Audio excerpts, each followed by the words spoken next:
So as we all know, on April 21st of this year, 2016, the world lost a Hollywood icon and true musical genius, Prince Rogers Nelson.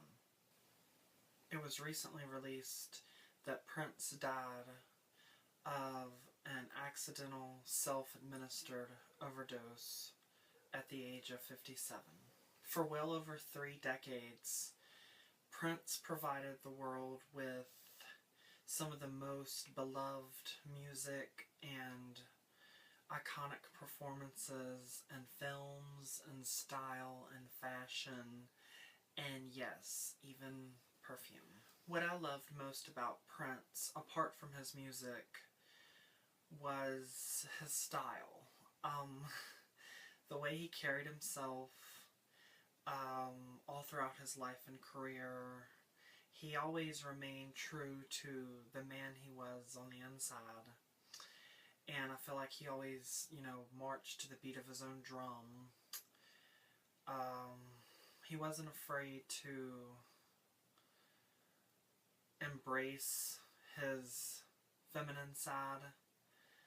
And I feel like he embraced that very proudly, especially in his career, and definitely, paved the way for, many people. And there's no denying that Prince was a beautiful man with a beautiful soul, and the entertainment world definitely won't be the same without him. Another thing that I loved about Prince was that he was a man with a true passion for perfume. And his love of fragrance is definitely very evident in many aspects of this perfume here, I think. So 3121 was launched back in 2007, and the fragrance is named after Prince's Billboard #1 hit album of the same name, 3121, which was released in 2006, the year before the fragrance. So Prince went to this up-and-coming Philadelphia-based cosmetics company, Revelations Perfumes and Cosmetics, in 2006, and began the process of creating this fragrance, 3121. And by the time this fragrance launched in 2007, it definitely wasn't what people were expecting from Prince, to say the least. For starters, Prince, from the get-go, said that he did not want his name, his image, just anything to do with his personal likeness attached to this fragrance in any way, shape, or form. And you definitely will not find anything like that, on the box or the bottle, even today. Like, it's, nothing, that would say this is a Prince fragrance other than the name of the fragrance, which was the Prince album. So that definitely was, a bit odd, especially to, fans, but in a way I kind of get it. It's, I honestly think he just did not want to be lumped in the category with all the other celebrity-branded fragrances, from that time. So, I mean, odd, yes, but I do get that. But I kind of wish that, his name would have been at least included somewhere. So when 3121 did finally launch in the summer of 2007, I remember it did get, a fairly good launch. It was launched at Macy's, which at the time was, really big for new perfume releases to get a Macy's launch. So that was good. But, right around the time of the launch, there was just not a lot of promotion. I mean, this was almost considered very underground, for a fragrance release, so it wasn't a very wide spread launch. And I think in the long run that was not good. Like, Prince barely promoted the fragrance at all. Like, he would not do any media, you know, like TV shows, no media appearances, no in-store appearances. It was rumored that he was going to be on an episode of Oprah talking about the fragrance. That didn't happen. You know, it was just such a limited launch that, you know, I kind of feel like in the long run that sort of ultimately, you know, kickstarted. The launch was the ultimate kickstart to the downward spiral that would become, you know, this fragrance deal. Well, to make a long and unfortunate story short, the Prince and Revelations Perfumes and Cosmetics deal did go sour fairly quickly. In 2008, the company did file a lawsuit against Prince for his, you know, lack of promoting the fragrance in any capacity and the overall lackluster, you know, sales of the fragrance in its first year of release. The lawsuit did get ugly. There was a lot of back and forth between both sides. But ultimately, in the end, Prince was ordered by a judge to pay back like close to $4 million to, you know, the Revelations perfume makers. So, I mean, I really do hate that that's something that Prince had to go through in his life, and, you know, it really does kind of add a little bit of sour bitterness to the whole overall feel of the fragrance, I guess. But, I think mostly what I hate about this is that I do feel like Prince's creativity was kind of punished in a way, and I don't think that that's fair, and, you know, it really does suck. But hey, what is $4 million to a man that was reportedly worth over $350 million? Okay, so this is normally the part where I would say, let's take a look at the ad campaign, but I don't think you can call this an ad campaign. It's more like, let's take a look at the one and only image that Prince would allow to kind of float around with the limited promotion of this fragrance. So, let's take a look at that. I do find this picture, it's one of my favorites of him for sure, and I think it's rather fabulous. Purple rain, purple rain.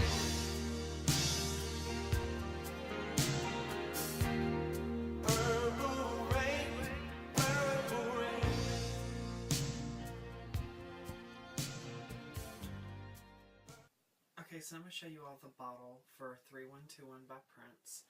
So this is the 1.750ml Eau de Parfum of 3121. And I have to be honest, I really do love this bottle. So it is made of glass, and it is shaped like an emerald. And so it's very pretty. And right on the front of the bottle, and like, it's like gold, well, painted in gold, like gold plated, but it's like painted on the bottle. It says 3121. The neck of the bottle is also gold, and then the cap is cut like, I guess, an emerald as well, and it's plastic, so it's very pretty. This bottle is also kind of unique.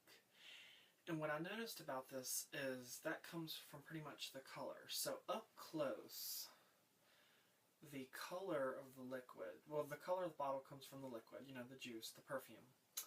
Up close, it looks like, almost like black, you know, like I think it looks like soda. And then you step away from it, like you put it down, you step away from it, and it looks lavender or purple, you know, like a light purple. So it's very kind of tricky, and I'm not sure that that was even the intent or anything, but I do kind of like that. Like, it does kind of give it like this special vibe.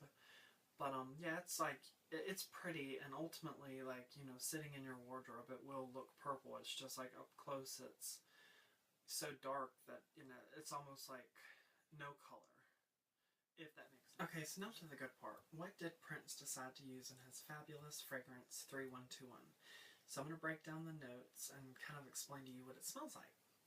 Okay, so on the top of 3121, Prince decided to use bergamot, jasmine, and my favorite fragrant note, gardenia, followed by a heart which consists of orange blossom, lily of the valley, tuberose, and ylang ylang, followed by a base which consists of patchouli, sandalwood, cedar, and musk.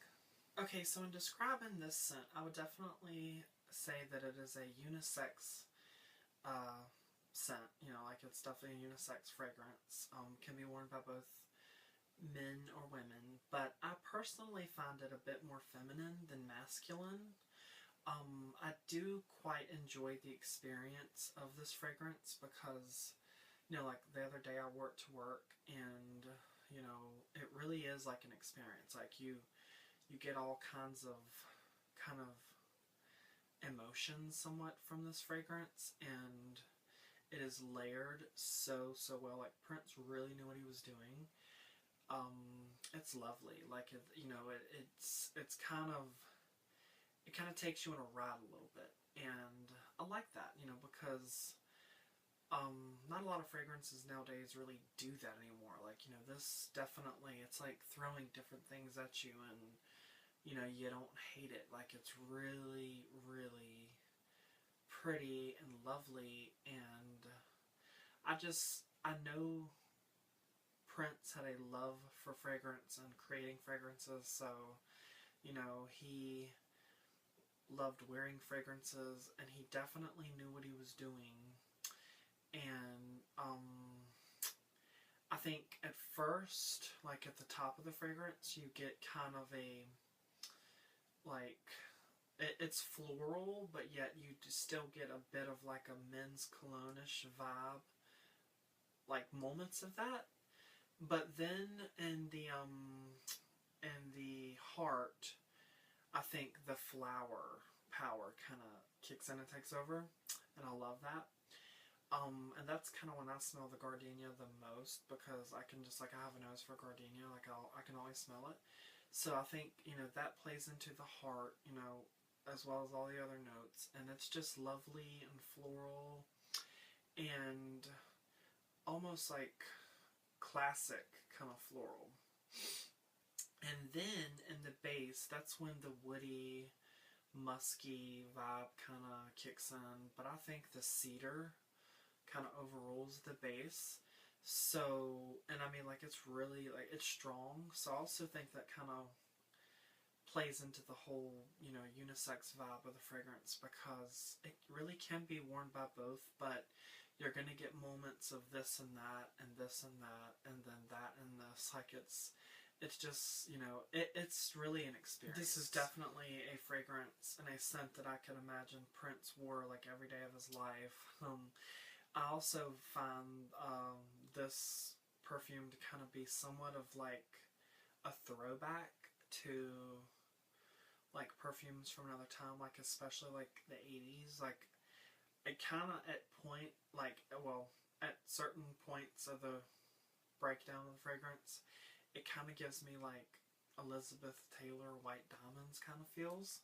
So I love that, you know, and so that's like, it's like a throwback to the 80s.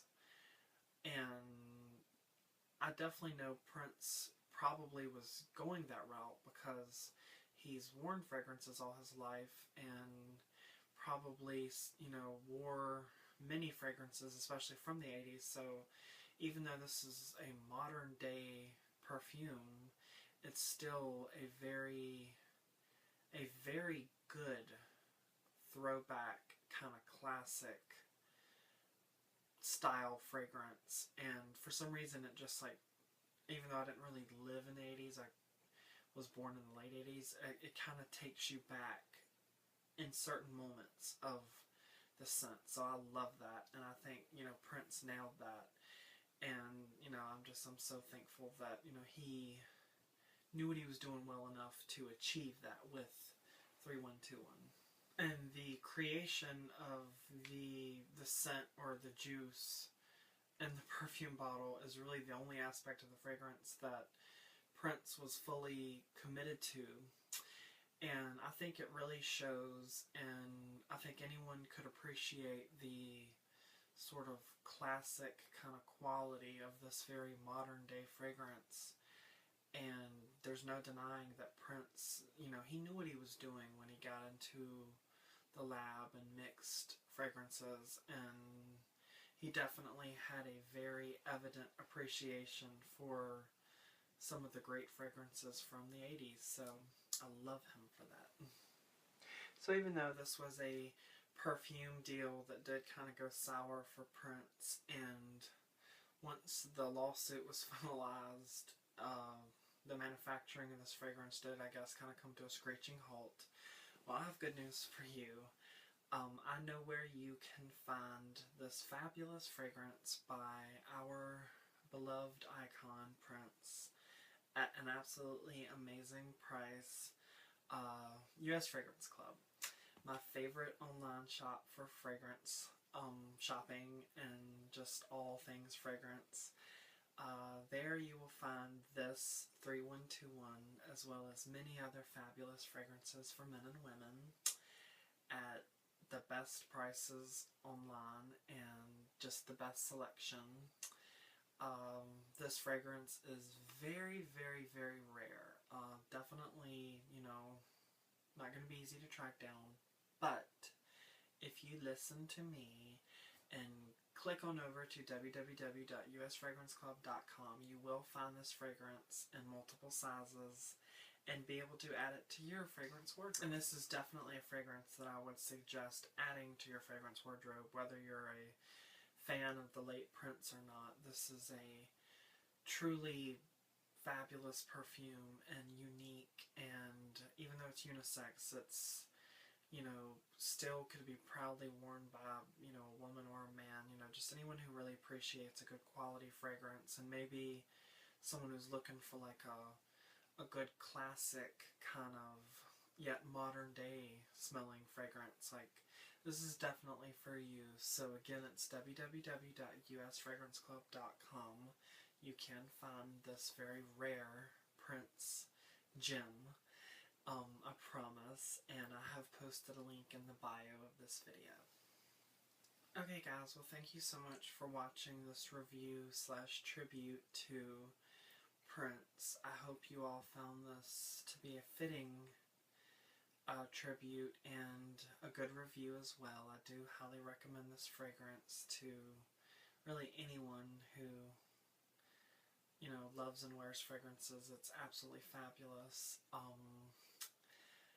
I will dearly miss Prince. He was just beyond phenomenal, and I feel so fortunate to have gotten to grow up in a time that, we had Prince. Like, I grew up with him and his music, and I feel very lucky to have lived in the time of Prince, and I will dearly miss him, and I definitely feel like the world lost, just more than we'll ever know. I really, even though he had done so much in,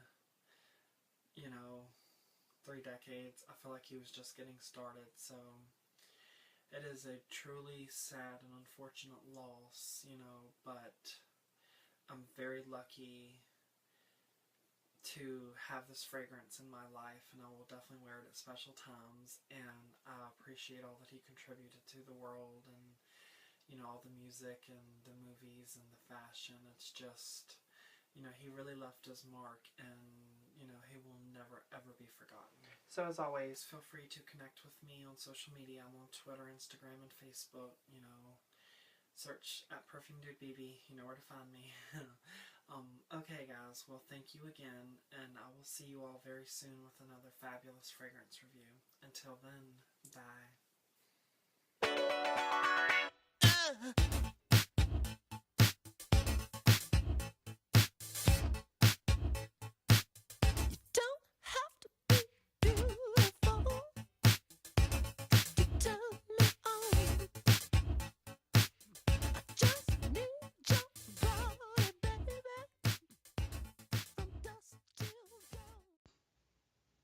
Go purchase this fragrance, which is in stock now at my favorite store, U.S. Fragrance Club. With over 7,000 authentic fragrances in stock, you are sure to find your signature scent at an incredible price. Buy perfume and create new memories. It's www.usfragranceclub.com.